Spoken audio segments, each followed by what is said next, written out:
और आकाशीय बिजली गिरने से न जाने कितने लोगों की मौत हो गई है और न जाने कितने लोगों का ही नुकसान हो गया, लेकिन आज तक आकाशीय बिजली पर कोई भी कंट्रोल नहीं पा सका है। लेकिन आकाशीय बिजली पर कंट्रोल पाना नामुमकिन सा लगता है, क्योंकि आकाशीय बिजली कुदरती है।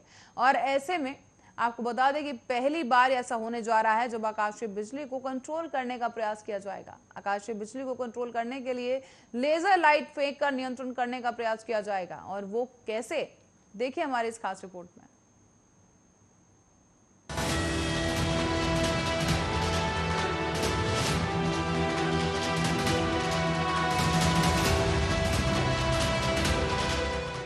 अल्प्स के पहाड़ों के ऊपर एक अनोखा प्रयोग होने वाला है।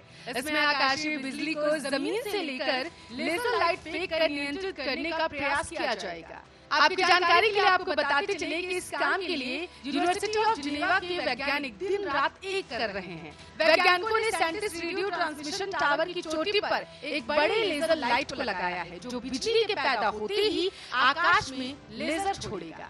यह एक तरीके का अत्याधुनिक लाइटनिंग रॉड की तरह काम करेगा। आपको बता दें कि वैज्ञानिकों की इस टीम को स्विट्जरलैंड के वैज्ञानिक जीन पियरे वोल्फ लीड कर रहे हैं। वो 20 सालों से लेजर पर काम कर रहे हैं। अब उनका प्रयास है कि वो लेजर के जरिए आकाशीय बिजली और मौसम को नियंत्रित कर सके। आपको बताते चले कि लेजर एक बेहद पतली और उच्च ऊर्जा वाली रोशनी होती है। इसका उपयोग हीरे की कटाई, सर्जरी से लेकर बारकोड रीडिंग तक किया जाता है। जीन पियरे की टीम ने पेरिस यूनिवर्सिटी, लाउसेन यूनिवर्सिटी के वैज्ञानिक, रॉकेट बनाने वाली कंपनी एरियन समूह के साइंटिस्ट और लेजर लाइट बनाने वाली जर्मन हाईटेक कंपनी ट्रम्प के लोग शामिल हैं। आपको बता दें कि कोरोना की वजह से 1 साल देरी के बावजूद अब लेजर लाइट फेंकने वाली नली को साइंटिस्ट पहाड़ के ऊपर लगाया जा रहा है। इस चोटी की ऊंचाई लगभग 8,200 फीट है। वोल्फ ने कहा है कि यूरोप में यह इकलौती ऐसी चोटी है जहां पर सबसे ज्यादा बिजली गिरती रहती है। यहाँ पर एक रेडियो ट्रांसमिशन टावर भी है, जिस पर साल में 100 से 400 बार बिजली गिरती है। आपको बताते चले इसी वजह से यहाँ पर प्रयोग करना और उसे पुख्ता करना आसान हो गया। अब मुद्दा ये है कि होगा कैसे। आपको बता दें कि जब तूफानी बादलों के बीच की हवा आपस में टकराती है, तब वहाँ मौजूद आइस क्रिस्टल और पानी की बूंदें एक दूसरे से रगड़ने लगती हैं। इससे इलेक्ट्रॉन्स निकलते हैं। ये इलेक्ट्रॉन्स एक तरह का चार्ज पैदा करते हैं, जो अपोजिट चार्ज को अपनी तरफ खींचने लगता है। यह इलेक्ट्रिक फील्ड बेहद मजबूत होता है। लेजर लाइट भी प्राकृतिक माहौल के बीच इलेक्ट्रिक फील्ड पैदा करने की क्षमता रखती है, लेकिन अपोजिट चार्ज के साथ। जीन पियरे वोल्फ अपनी लेजर लाइटिंग रॉड के साथ आकाश में बिजली पैदा करेंगे। उसके बाद उस पर नियंत्रण भी करेंगे। इसके बाद आपको बताते चले, जब आकाशीय बिजली गिरेगी तब उस पर परीक्षण किया जाएगा। यह लेजर लाइट मौजूदा 400 फीट ऊंचे रेडियो टावर के बगल से ही आकाश की तरफ दागी जाएगी। पारंपरिक तौर पर देखिए तो लाइटिंग रॉड एक बेहद सीमित क्षेत्र को आकाशीय बिजली से बचाती भी है। जीन पियरे ने बताया है कि इस प्रयोग का सबसे पहला उपयोग सैटेलाइट ले जाने वाले रॉकेट की सुरक्षा के लिए किया जा सकता है।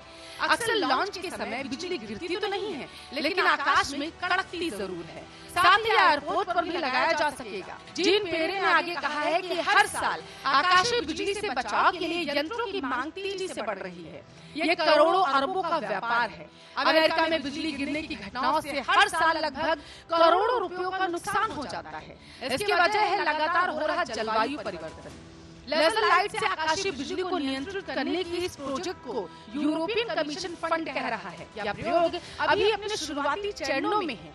जीन पियरे ने आगे बताया है कि हर साल दुनिया भर में 6 से 24,000 लोग बिजली गिरने से दम तोड़ देते हैं। करोड़ों रुपयों के इलेक्ट्रॉनिक्स और ढांचे का नुकसान होता है।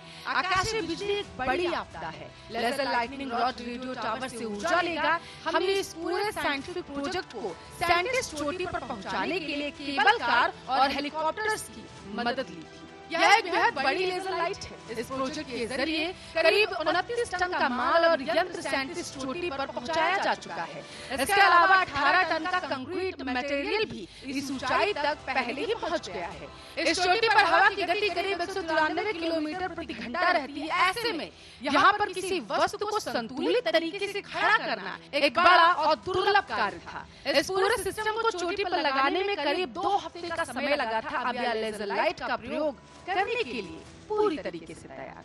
लेजर लाइट हर सेकंड 1000 पल्स आकाश की तरफ फेंकेगी, जो किसी भी परमाणु संयंत्र की ताकत के बराबर होता है।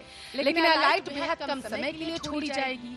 आपको बताते चले कि सुरक्षा के लिए इस लेजर लाइट के चारों तरफ 5 किलोमीटर के इलाके को नो फ्लाई जोन घोषित कर दिया गया, ताकि कोई भी नागरिक, मालवाहक या सैन्य विमान इधर से न गुजरे। लोगों को भी मना किया गया है कि इसे देखने से बचे, क्योंकि इससे उनकी आंखों को नुकसान भी हो सकता है।